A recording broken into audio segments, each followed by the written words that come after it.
বাংলাদেশে হিন্দুদের উপর অত্যাচারের প্রতিবাদে গ্রেফতার 19 সনাতনী প্রতিবাদী। 19 জন সনাতনীর নামে খুনের চেষ্টার ধারা। প্রতিবাদীদের উপর একাধিক জামিন অযোগ্য ধারা, খুনের চেষ্টা, হিংসা ছড়ানোর ধারায় মামলা পুলিশের। বিএনএস 109, 190 সহ একাধিক ধারায় মামলা পুলিশের। আজ ধৃতদের পেশ করা হবে আলিপুর আদালতে। সরকারি কর্মীদের মারধরের অভিযোগ। সনাতনী ঐক্যে ভয় পেয়েই কাঁপছে তৃণমূল। যেখানে দেখতে পাওয়া যাচ্ছে স্পষ্ট লাঠি উঁচিয়ে তেড়ে যাচ্ছে পুলিশ, র্যাব তারা লাঠি পেটা করছে, সেখানে সরকারি কর্মীদের মারার অভিযোগ। আমার সঙ্গে সৈকত রয়েছে সরাসরি। সৈকত, কাল যে ছবি আমরা দেখেছি সেখানে পুলিশকে আমরা লাঠি উঁচিয়ে মারতে দেখেছি। কাল যে ছবি আমরা দেখেছি নিরস্ত্র সনাতনীদের প্রতিবাদের ছবি আমরা দেখেছি। কোথা থেকে সেটা হিংসা ছড়ানো হয়ে গেল? কোথা থেকে সেটা পরিকল্পিত খুনের চেষ্টা হয়ে গেল? কোথা থেকেই বা সরকারি কর্মীদের মারধরের চেষ্টা হয়ে গেল? ইচ্ছাকৃতকে এই ধারাগুলোকে যোগ করা হয়েছে।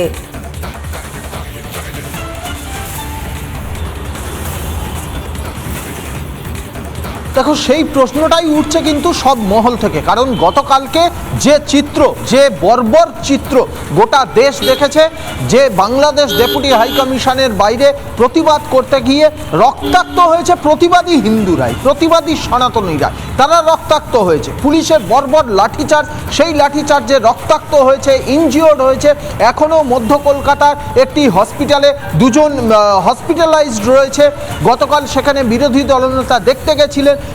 এর পরেও যখন সেই 19 জনকে গ্রেপ্তার করা হয়েছে এবং তাদের এগেনস্টে অ্যাটেম্প টু মার্ডার কেস দেওয়া হয়েছে, দাঙ্গা ছড়ানোর কেস দেওয়া হয়েছে, স্বাভাবিকভাবে প্রশ্ন উঠছে গতকাল যে চিত্র দেখেছে গোটা দেশ, তার সঙ্গে এই সনাতনীদের গ্রেপ্তারের উদ্দেশ্যে বা সনাতনীদের গ্রেপ্তার করে খুনের চেষ্টার ধারা দেওয়ার কি উদ্দেশ্য, সেই প্রশ্ন কিন্তু উঠছে সব মহল থেকে।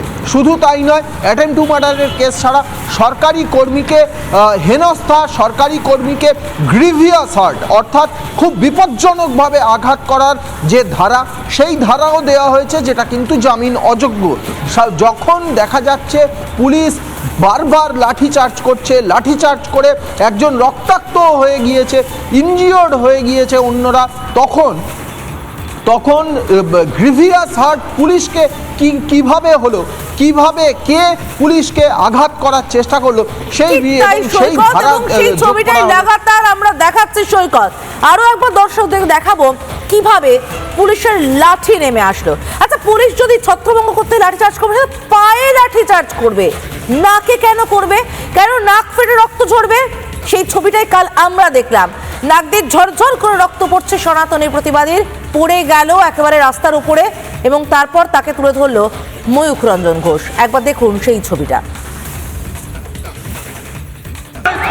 লাঠি চার্জ করছে পুলিশ, মহিলাদের উপর লাঠি চার্জ করছে এই মুহূর্তে পুলিশ,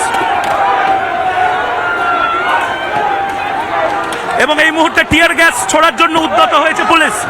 এই মুহূর্তে টিয়ার গ্যাস ছোড়ার জন্য উদ্যত হয়েছে পুলিশ।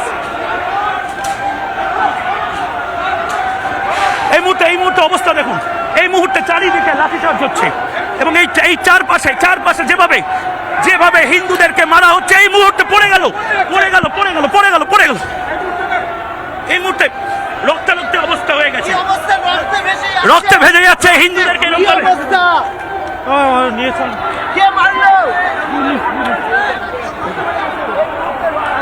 এই মুহূর্তে একজন অসুস্থ হয়ে পড়েছে পুলিশের লাঠির ঘায়ে। এই মুহূর্তে মুখ ফেটে গেছে এই মুহূর্তে।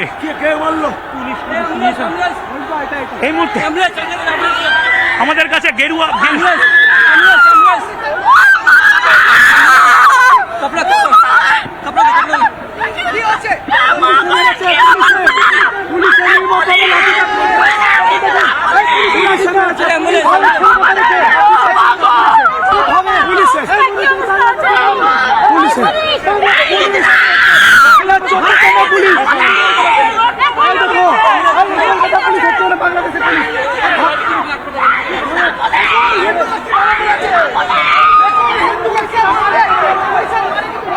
আমি শুধু এইটুকু বলবো, এই মুহূর্তে যে অবস্থা, বেধড়ক লাঠিচার্জ করলো মমতা বন্দ্যোপাধ্যায়ের পুলিশ, এবং এই মুহূর্তে প্রচুর এভাবে লাঠির আঘাতে রক্তারক্তি হয়েছে, আমার সারা গা রক্তে ভেসে যাচ্ছে। নানা ধরনের কন্টেন্ট দেখার জন্য লাইক করুন, শেয়ার করুন আমাদের ফেসবুক পেজ, সাবস্ক্রাইব করুন আমাদের ইউটিউব চ্যানেল। পাশাপাশি অন্যান্য ব্রেকিং নিউজের জন্য অবশ্যই চোখ রাখুন রিপাবলিক বাংলায়।